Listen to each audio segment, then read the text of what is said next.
Historia en corto.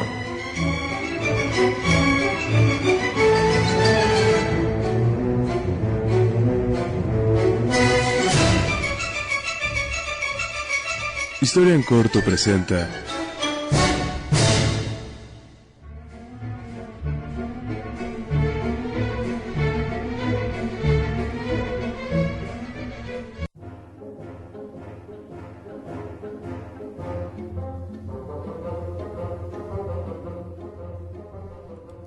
Hola público de Frecuencia UAM, bienvenidos a una emisión más de su programa Historia en Corto. Hoy 27 de julio transmitiendo desde las instalaciones de la Universidad Autónoma Metropolitana al sur de la Ciudad de México. Los saluda Isnardo Santos y hoy me acompaña Juan Raúl Barreiro Medina. Hola amigos de Historia en Corto, pues muy bien, muy contento de estar aquí una vez más con ustedes, ya listo para recibir pues cualquier comentario que quieran dar a través de Facebook o vía Twitter y pues bueno, Ellen. Bueno, continuamos con la plática el día de hoy con la licenciada Cianya Salcedo Aguilar para platicar haciendo historia del deporte en México. Ya nos habíamos metido de lleno a la historia del Club Pumas. Antes ya Javier me regañó por aquí por el audífono para aclararme más bien sobre que el Atlante efectivamente era el equipo del pueblo, pero sería hasta la década de los 70, ¿verdad, Javier? Que pasó a ser parte del IMSS, ¿no?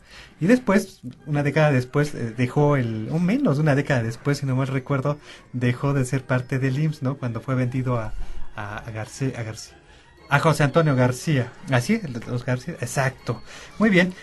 Sanya, ¿qué pasa ya en la década a finales de los 50, después de esta, digamos, primera institucionalización del equipo en 1958, me comentabas? ¿Qué sucede en estos primeros años de los 60? Bueno, ya se comienza a entrenar ya más profesionalmente a los muchachos, porque bueno, antes lo hacían con la técnica que ellos creían o pensaban, ¿no? Ahora ya se hace con una metodología. Así es como empiezan a subir, pero no es hasta el año de 1962, ya con Octavio Vial como entrenador, que comienzan que llegan a la primera división también debido a los entrenamientos que ya se combinaban. Esto es lo importante, ¿no? Que en ese tiempo era totalmente que se combinaban los estudios con el deporte. O sea, ellos no podían faltar a su escuela, pero tampoco podían dejar el deporte. Un modelo muy americano, ¿no? Digamos, hasta la fecha en Estados Unidos se combinan estos dos elementos y aquí en la universidad también en estos primeros años, tanto en sus equipos de fútbol americano como en este intento del fútbol, se ve que tiene esta misma dinámica, ¿verdad? Claro, y es de resaltarse, pues, muchos deportistas que fueron famosos en su tiempo, actualmente, bueno, la verdad es deprimente saber que no tienen dinero, que están solos, que, o sea, viven casi que de la caridad, desgraciadamente por no haber concluido sus estudios. Esa es la ventaja que tiene la universidad con el equipo de fútbol, que exige estudios. Eso es lo interesante, ¿no? Entonces, de ahí que también sea la importancia del equipo universitario.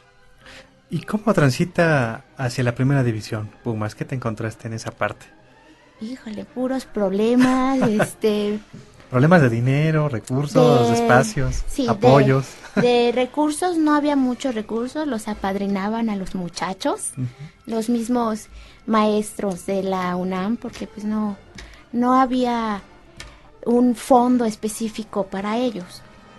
Entonces, los muchachos comienzan a hacerlo, como les digo, por su propia cuenta, ellos se pagaban sus viajes, bla, bla, bla, pero el problema ahí era enfrentarse a los otros equipos, ¿no? Inclusive había equipos que ya habían bajado de la primera a la segunda división y era distinto el nivel deportivo que tenían ellos. Entonces, también los muchachos de repente tenían miedo de que o les rompieran las piernas o de enfrentarse a una figura ya del fútbol y que llegara hacia ellos, ¿cómo te explico? O sea, les imponían otras personas que ya estuvieran en primera división. Entonces, primero sí fue como un detractor, de que no llegaban y que quedaban en primero, en segundo, terceros lugares, o sea, no lograban hasta con Octavio Viales, cuando llegan a a la primera división el 1 de julio de 1962. ¿Y cómo se va a dar esta ruta hacia la profesionalización? Porque es lo que estoy observando, ¿no? Se va a transitar de este modelo amateur, digámoslo, así, hacia un modelo más profesional, ¿no? Sí, pasa la primera temporada ya en primera división y les cuesta muchísimo trabajo mantenerse. En verdad, arañaban la segunda división de nuevo, pero bueno, ya con dedicación y todo eso creo que quedaron en penúltimo lugar, por lo menos ya no bajaron de nuevo a segunda división. Y la siguiente temporada es cuando llega Renato Cesarini, que él era del River Plate, venía del River Plate argentino, ya venía pues muy preparado, la verdad. Entonces ahí es cuando Cesarini ya a él no le interesa tampoco tanto los estudios, ya como un profesionista, en verdad profesionista del fútbol. Entonces hay un poco de cambios en el equipo porque los muchachos dicen, no, pues yo quiero terminar mi escuela y prefiero dejar el fútbol. Entonces comienza ahí un poco de lucha y empieza a hacer los cambios. Es cuando es la primera vez que vienen los extranjeros a jugar en el equipo de Pumas. Y los entrenamientos eran exhaustivos, o sea, cuentan los muchachos que inclusive los hacía entrenar bajo la lluvia, descalzos. Ahí lo que implementó Cesarini y que es de admirarse son los frontones, que los ponía ahí a hacer goles, a entrenar, todo esto, que eso les daba la táctica y como que el tino a los muchachos para poder hacer goles. En sus primeros años, bueno, no eran buenos, de hecho se burlaban los otros equipos, pero lo que los hacía grandes era su condición física, que tienen un acondicionamiento físico increíble los muchachos. Eso es lo que les empezó a dar el empuje para seguir en la primera división.